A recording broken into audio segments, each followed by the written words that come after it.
Hey everybody, welcome back. My name is Tamara and I am going into my second year of flower farming here in southern Wisconsin. We are zone 5A. Our particular property is in a town just south of the capital city. Our town is Verona and we are actually in town. We're not in the country and we have about 3/4 of an acre. Last year we grew on 6 70-foot rows and we are expanding that this year.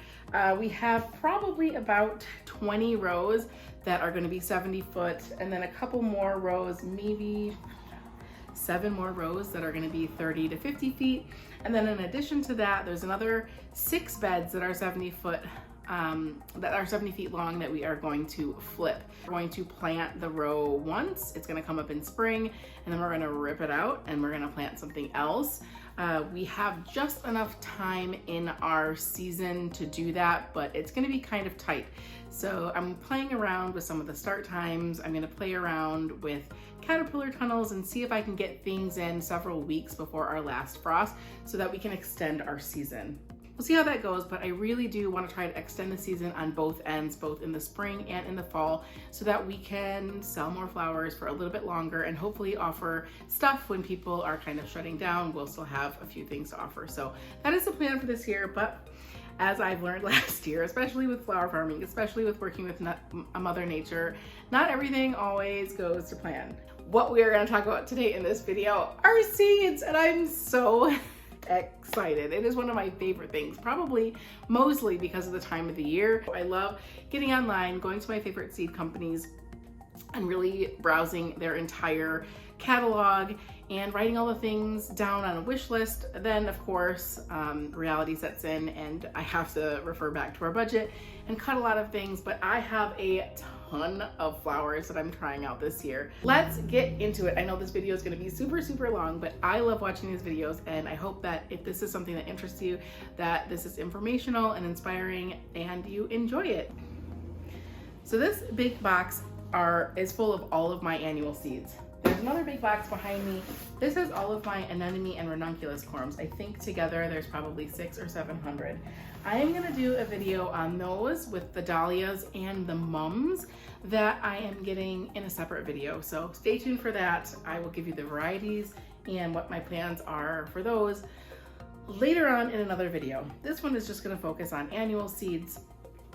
And I'm gonna talk about the 5 companies that I purchased them from. I'll also put up an image, either this side or maybe this side, a little bit of an image of what the flower looks like, and then I'll put the name underneath. I really like that when YouTubers do that, and so I am going to do that because that is always what I'm looking for when I'm watching a seed unboxing or a seed haul video.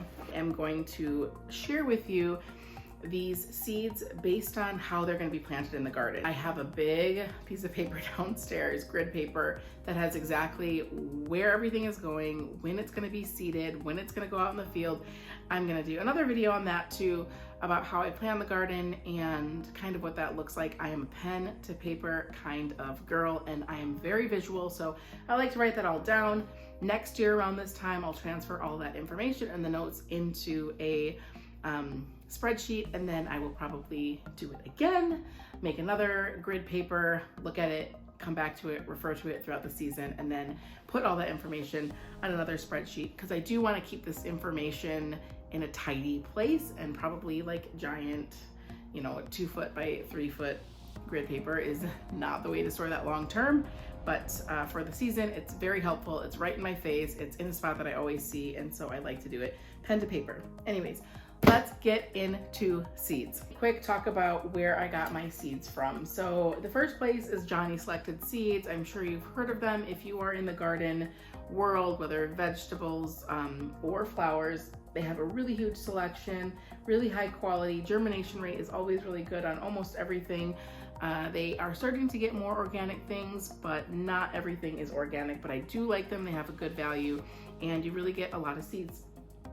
Second is Redemption Seeds. I love them. They write me a handwritten note every single year, stickers that say repeat customers are the best.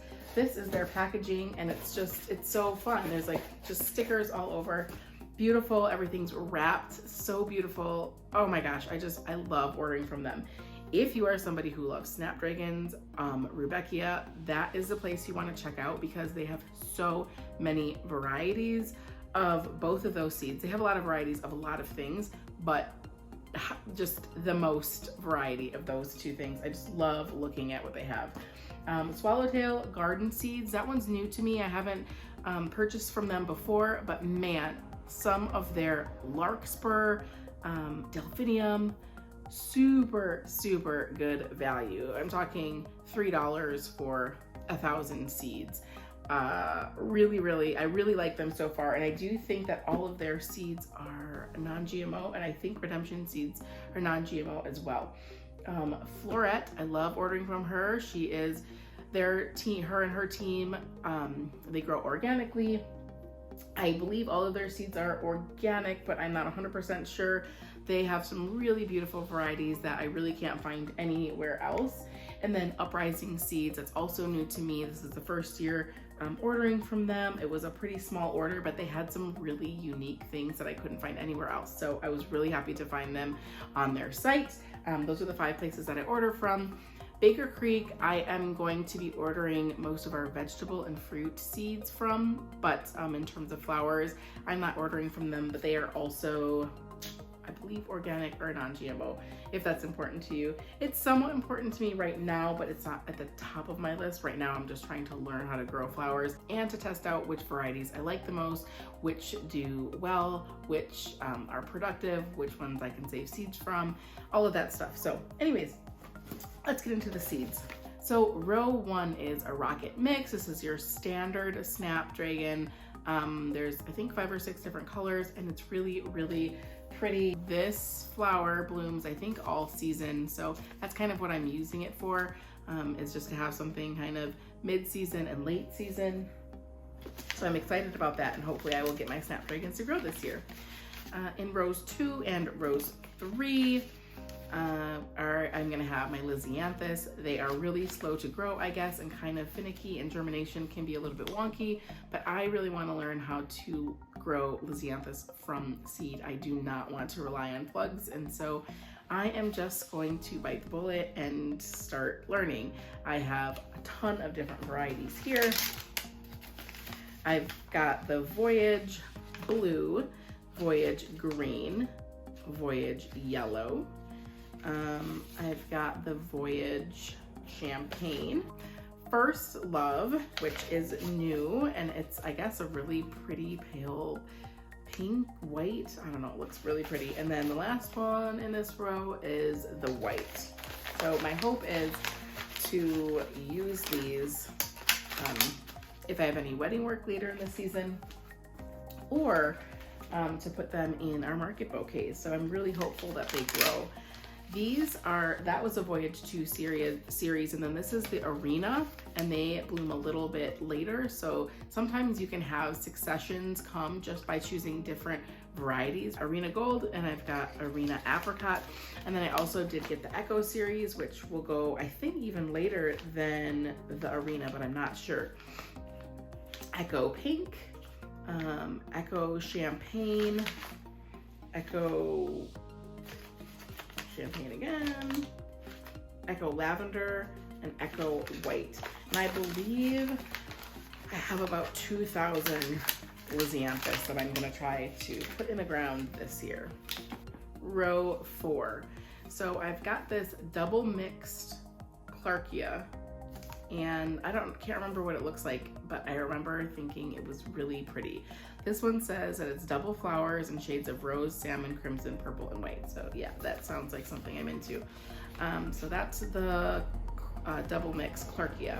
I also have breadseed poppies, so I'm using these for the seed heads just as a little bit of interest. They're the only poppies that I'm growing, so I think I can save this seed.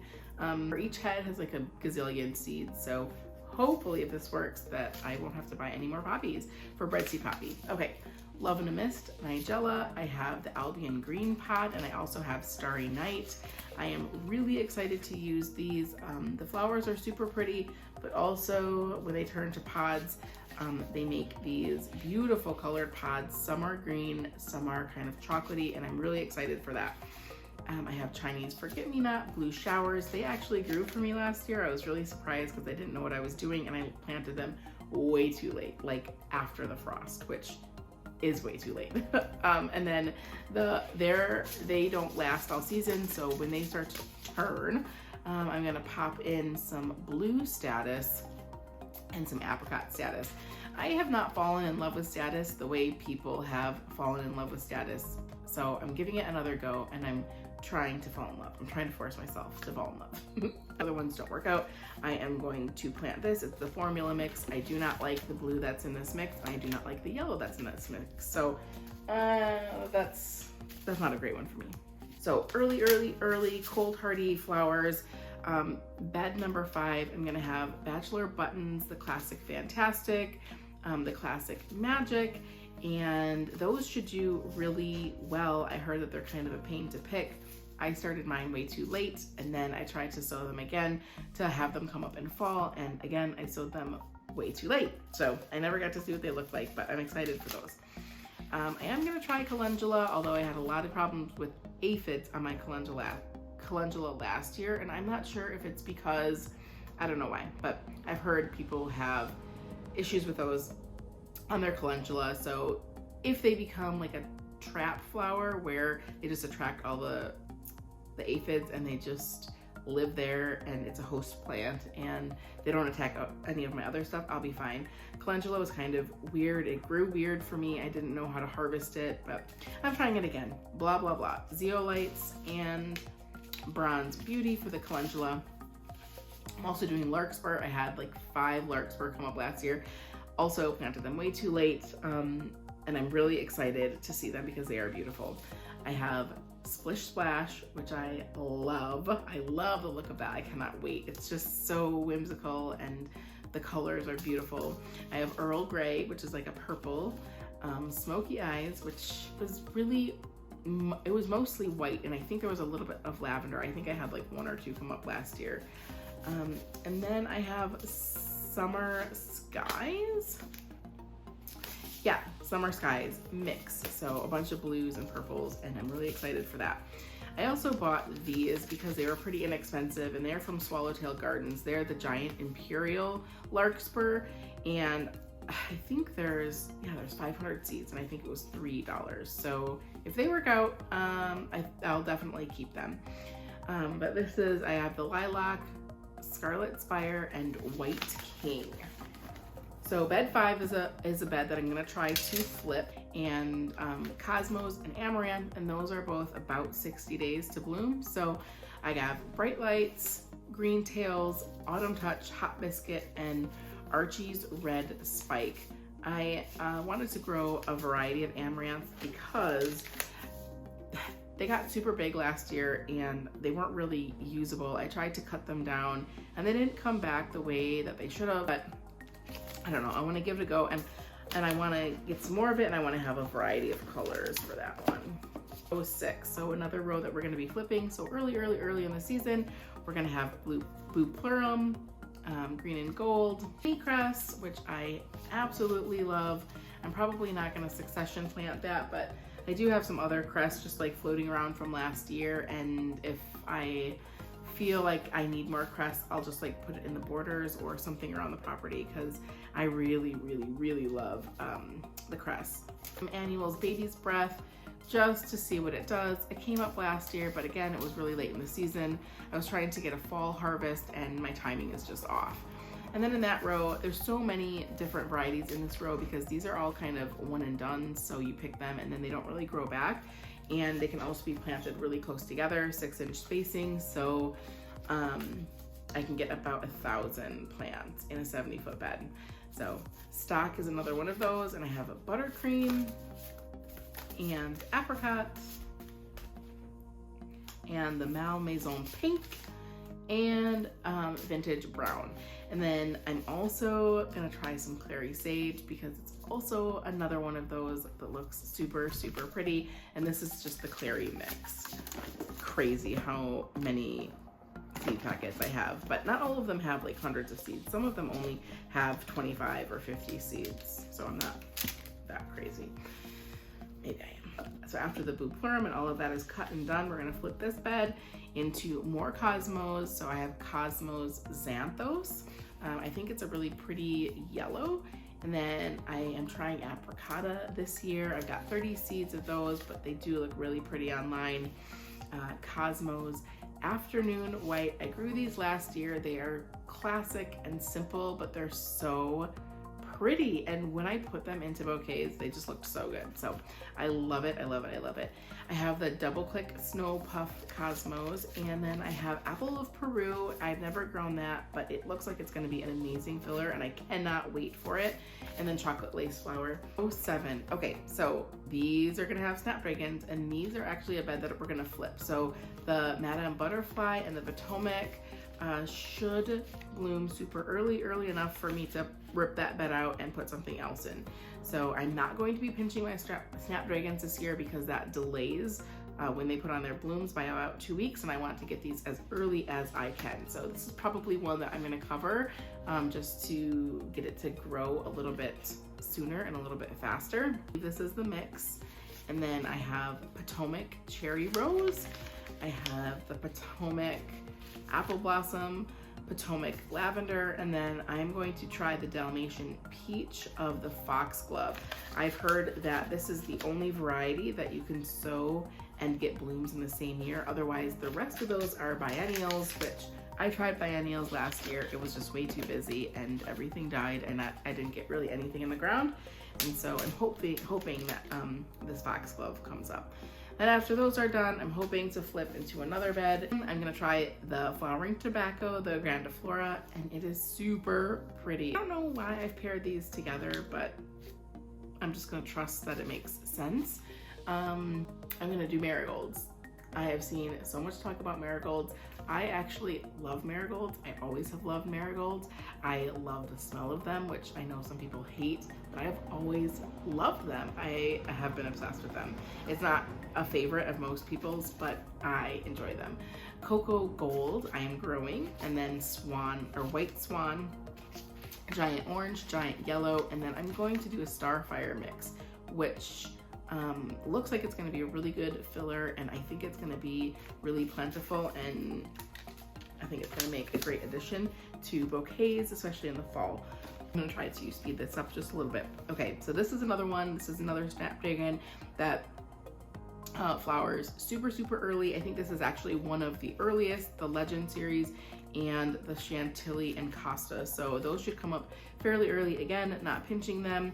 Legend Light Pink.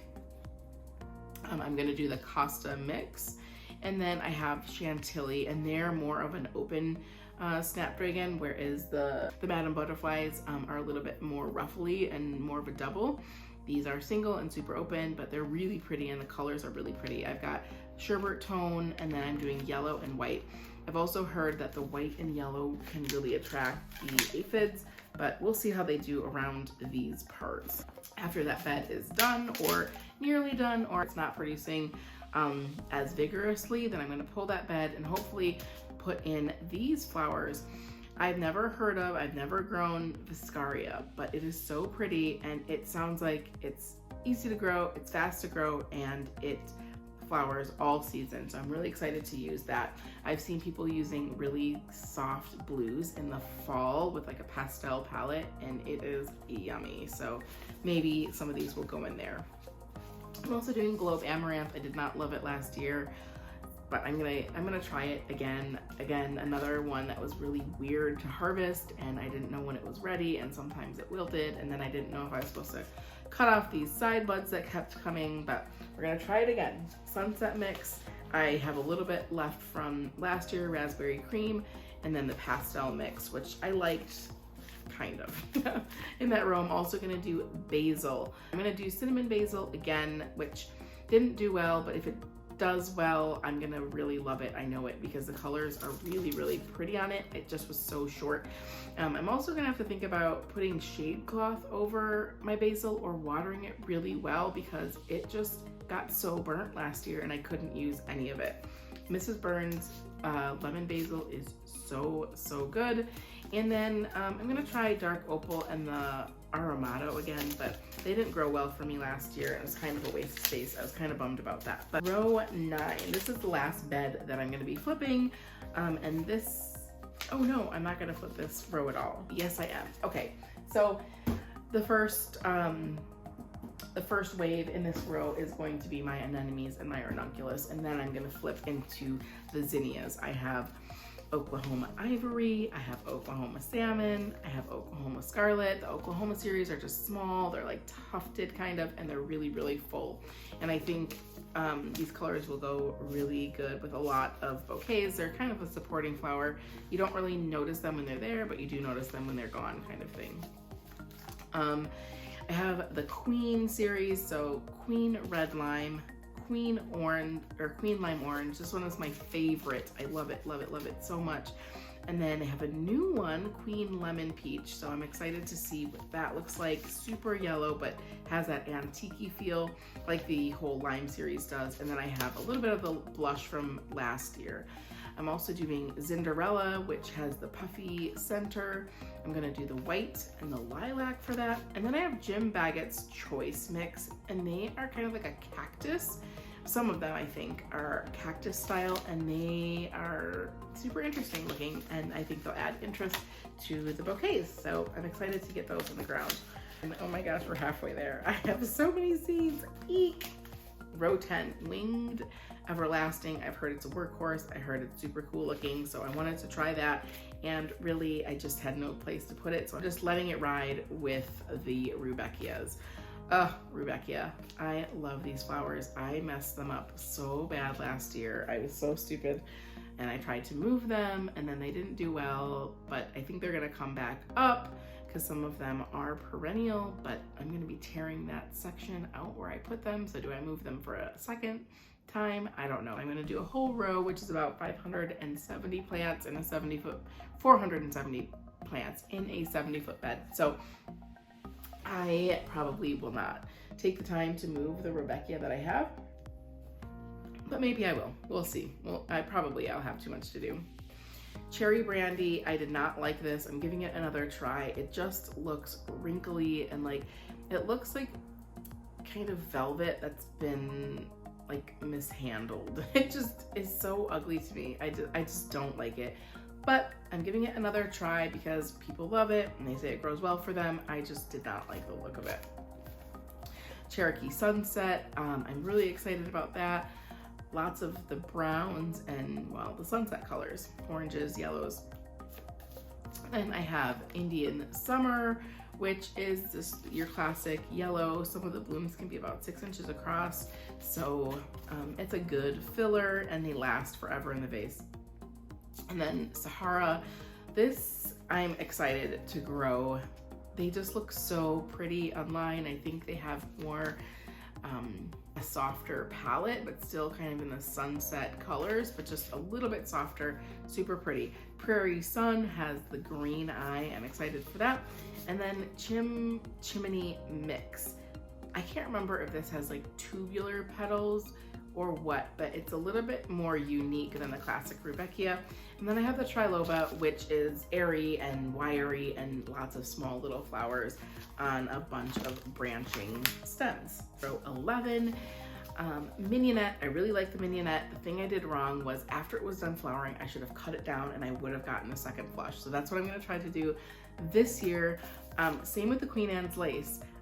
I have seen it out in the field, it's growing, and then people mow it over, and then come fall when it's starting to cool down again, it grows and flowers a second time. So White Mignonette and Queen Anne's Lace. I have Queen of Africa, so maybe this isn't like the one that just grows wild here, but if it is, we might get 2 flushes out of both of those varieties, but I'm really excited. I love them. I did some wedding work with the Queen Anne's Lace last year, and it is just so pretty. Bells of Ireland. I don't know if I should succession plant these or if I should cut them down and they'll grow back at the end of the season.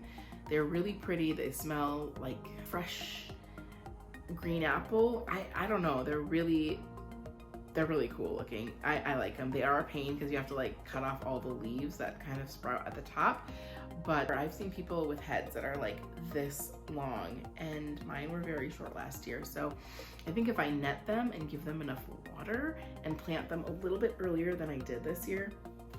I am gonna get some really cool bells of Ireland. Row 12. So this is I have zinnias in this row. They're all the Varieties giant except a few. And these are gonna go in a little bit later than my other zinnias because of the color variety, and I'm gonna use these as focal flowers a little bit later in the season. So giant cactus pinka mix.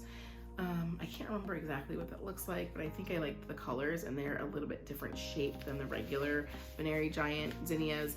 I have Senora, which is like a salmon color and kind of fluffy and pretty. I have giant lilac, giant wine, Varieties giant scarlet, deep red. I think I pretty much got every color. Salmon rose, creamy yellow, which I'm really excited to see because I may have some wedding work to do in the fall, and I just think that creamy yellow goes with everything. Golden yellow, and then giant lime, and I'm trying Zowie. I do not know if I like this flower. It might be one of those that you have to grow and see it in person. Online, it just looks really tacky and really ugly and cheesy, but I'm giving it a try because people seem to love it, and they must love it enough to charge like $5 for a packet of 15 seeds. So that is a very expensive seed, but zinnias, as you know, they are productive throughout the whole year. So they're a really good investment, a really good bang for your buck. This I grew last year and I killed everything, and I'm really bummed because the seed is so expensive. Can you guess what it is? It's eucalyptus. Eucalyptus is really expensive. I think it's always been a higher price seed, but it has got increasingly more expensive because of fires in Australia. I think that's mainly who supplies US with its eucalyptus seed, and they had some fires, and a lot of their spaces where they would collect seed were destroyed, and so this packet is anywhere from like $8 to $12, I can't remember, and there's 50 seeds, and they were the same price last year, and I killed them all, so I'm hoping to do a better job this year. I have silver dollar, I have lemon bush, I have polyanthemos, and that's it for the eucalyptus. Mahogany splendor, I really liked it. It grew very prolifically. It was very good to have in the garden, but I didn't know how to use it, so I still want to continue to play around with that because the fall color, it's just got this really pretty fall color. It's like a reddish brownish black, but I just need to learn how to use it. And then Jewels of Opar, which I'm really excited to use. It's just got these like little fun balls on it, but it looks really neat, and it's a great filler and just adds like this little sparkle. 14, I have got to have a full bed of celosia. Another thing that I messed up last year was my celosia, but I wish I hadn't. These I'm definitely gonna put out a little bit early and cover them with plastic to keep them warm. They love the heat, the hotter the better, and they like to grow tall if you can give them enough heat. So I'm gonna keep them covered while it's still cool, and then once we start hitting that June, mid-June, late June, depending, it always varies here, I'm hoping they go, and they are a cut and come again, and the more you cut them, the more they come back. I have coral reef, pink champagne, Texas plume, crystal beauty. I really want to try this one. I think it's like a unique color and a unique shape, and I think it'll go really good in some of the fall-ish bouquets. So I'm excited to see that one. Sunday Gold, I grew that last year. And terracotta. And then I probably will tuck in some seeds from last year of the Super Crest mix. It was really pastel pinks and kind of creams, yellows, whites, and I really liked it. And then Pompous Plume, which I grew last year, and I can't remember, oh, that was really bright colors. So I'm not sure if I'm a huge fan of that one, but I'm sure there is a time and a place for that. I did save some of the seed from my Sunday Gold last year, but celosia is one of those that will cross-pollinate. So if you plant multiple varieties, you're not going to get seed that is true to the parent or the original or the one that you're growing the next year when you save seeds. So I'm hoping these crossed a little bit, and maybe we'll get a fun, like something in the gold family. Row 15, Orlea, It's kind of like Queen Anne's lace, just comes on a little bit earlier in the season. This is white finch. I've got some corn cockle, which I really want to see how it looks. Also known as Acre. This is the ocean pearls, and it's super, super pretty. I've got some pincushion flower, Fata Morgana. I don't know, I have like been obsessed with this particular flower for like 4 years. I've never pulled the trigger on purchasing it, but I think it's so pretty. So pincushion is also known as Scabiosa. I've got Summer Sangria, Salmon Queen, and this is actually pretty expensive seed, so I hope these do well. I've got Feverfew, a couple different varieties. I've got Vegmo Snowball, which kind of looks like a little mum to me.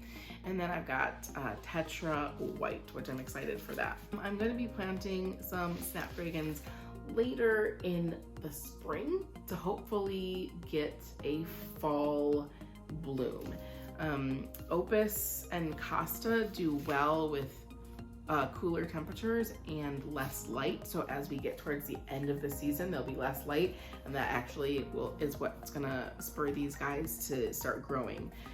I've got the early bronze, and I've got the Costa apricot, and I think those colors will look really nice in the fall.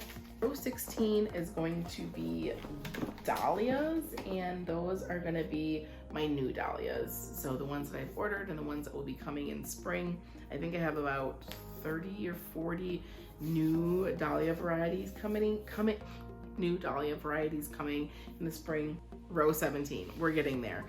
These are all my asters. This is a shorter row. This is a 30-foot row. I've got Bonita White, I've got Tower White, and then king size apricot, and then I think some leftovers from last year.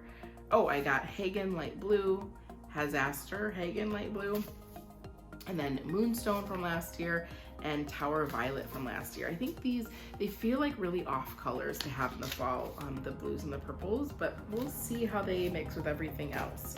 18, so this is a 50-foot bed, and this is where I'm putting the anise or anise hyssop. I love it. I was obsessed with it. It's so pretty. The purple is pretty. It kind of fades into the background of any bouquet that you put it in. The leaves are super lush. They're a really pretty green, and they last forever in the vase. I've never had any issues with it wilting. So this is 500 seeds. I'm going to plant half the bed earlier, and then a couple weeks later I'm going to plant the other half. I'm so excited to have it. It's perennial, and so I'm planting it really close to the fence and hoping that it comes up next year.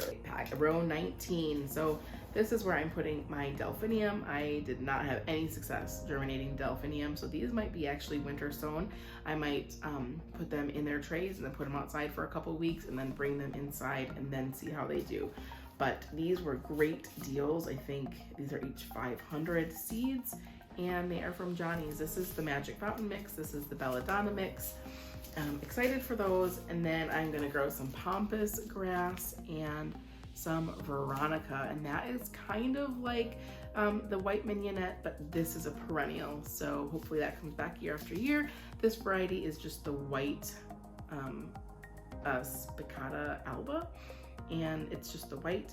I guess it has a really low germination rate, so they've overpacked it by 100% because it's about 50% germination. Row 20, I'm gonna have my cafe au laits and my brown sugars, and then 21 is gonna be my Cornell and Cornell bronze. Again, if I have the wedding that I really wanna do, it's kind of like a boho theme, and I'm gonna grow some Cornell and Cornell bronze because those will fit that color palette and that kind of style. And again, I'm gonna force those at the end of January, early February, and that's just waking them up a little bit, having them sprout, cutting those sprouts off, planting those out, and then they will all produce more tubers and tons of stems for you in the summer. Sunflowers, I am gonna need to figure out where I'm gonna put all of my sunflowers, but I have multiple varieties. I know for sure I'm gonna get the Double Quick out there. I'm gonna get the Pro Cut Light and the Pro Cut White Light. I'm gonna get the Brilliance and the Horizon, which is an orange. Whole another stack of the darker shades, so White Night, Plum, Bicolor, Red, and those are, and Plum. Did I already say that? Yeah, find a home for those. Maybe I'll just have to tear up some more dirt a little bit towards midsummer and pop those guys in because they are really, really pretty. Sweet peas. So these are really, really expensive seed for what you get. You only get 10 sweet peas. But if you are successful and you are able to get them to grow, if you let them dry mostly on the vine, you can save the seeds. They don't cross-pollinate, and you can grow them right next to each other. So I have Balmoral, Castlewellan, Edith Flanagan, High Society, Judith Wilkinson, Molly Rylestone, Raspberry Flake, and the Grower's Choice Ambrosia mix, which I'm kind of bummed out that I got a mix instead of just looking at the colors in there and purchasing them separately. But it is a pretty mix. I also saved some seeds of a sweet pea I saw growing on the side of the road in Madeline Island, which is an island at the very, very tippy top of Wisconsin in Lake Superior. And then in that same row, I'm gonna try Ruby Moon Hyacinth Bean. I grew it last year and I kept it in its pot all year long and it died. What a surprise. I'm also gonna grow Chloranthus. So this isn't grown really for its flower. It's grown just as the foliage, however people say it. I like to say foliage. It is grown really for that, and it just bulks up, and it's something of interest. It has its little tendrils, it bulks up the bouquet, and I'm really excited to grow this. This is one of the things that I could not find anywhere else except at Uprising Seeds. And it was a suggestion made by Erin from Florette. She has a highlight on bouquet making and it's in there. So, and then I'm gonna grow Sparky, Sunflower Sparky. I'm so excited. It's like this, like, I don't know, cute little sunflower with like these tubular leaves and like lemons and peach and purple colors, I think. I don't know, it's a branching sunflower. Not a whole lot of seeds in here, but I'm hoping that it's far enough away from my other sunflowers that I can save the seeds because he is a cutie. I think this is it. The last thing that we're trying to do is extend our season, increase our income towards the end of the year. We kind of fizzled out around mid-September, even though we hadn't had our last frost. The way that our garden is positioned, it gets super, super shady. By like 3 o'clock, we have all these tall trees that are in the corner of our lot, right where the sun sets. So at a certain time, they cast these huge shadows and most of our garden is shaded. So we weren't able to have a lot until the end of the season. Plus I was super tired and I just couldn't do it anymore. So what we are doing is growing some decorative squash. There's a lot of cool ones. I think I have a dozen here, and then one of these is what we're gonna grow for our kids. So that one's hybrid jack-o'-lantern pumpkins. So that's the one that we're growing for our kiddos. And then we have black futsu, porcelain doll. I didn't order two. Sweet. Flat stacker, Turk's turban. This one I'm growing to eat, but also sell. It's super cool looking, but the inside is not stringy. It's super sweet. It's soft. It's bright orange. It's really, really, really good. So that's Turk's turban. Speckled hound, blue ballet. Oh, this is the Hubbard squash. This one looks super, super cool, and I've heard that it's really delicious to eat as well. Caradel? I don't know, I can't remember what that one looks like, but I know I liked it in the picture. And then this is a kabocha, winter sweet. Those are actually also really good to eat. And then Long Island cheese. These ones also are really good to eat. And then Mesquite de Provence. Mesquite de Provence. Mesquite de Provence. That's all the specialty pumpkins that we are growing. I am not sure how much space they're gonna need. Hopefully not a lot, because there's not a lot of space to give them, but I think they'll be all right. I think these ones we plant about 2 feet apart, and we'll plant them staggered. So we should be able to get about 7 or 8 seeds per variety over 2 rows that are about 50 feet long. I think that hopefully will be enough space and that we'll get at least something to put out. There are a lot of varieties, probably over 100 different flowers that I'm going to attempt to grow this year. Okay, so that's it. I hope to sweet baby Jesus that this is still recording. My camera is not facing me, so I have no idea if I'm talking to you or if I'm talking to nobody. Thank you so much if you've made it this far. Thank you for sticking around. Thank you for watching. I hope I've inspired you and shared some flower varieties that interest you. And in the next video, we'll probably talk about the dahlias, the mums, and the ranunculus and anemone that we're growing next year. And then a follow-up video to that is going to be talking about how I plan the garden, what my garden is going to look like, how we're flipping beds, what days we're starting germination, and when we're planning to plant out, and all of that fun stuff in terms of planning the garden, which you know I love to plan and I think it's super important. So anyways, thanks for hanging out. We'll see you next time.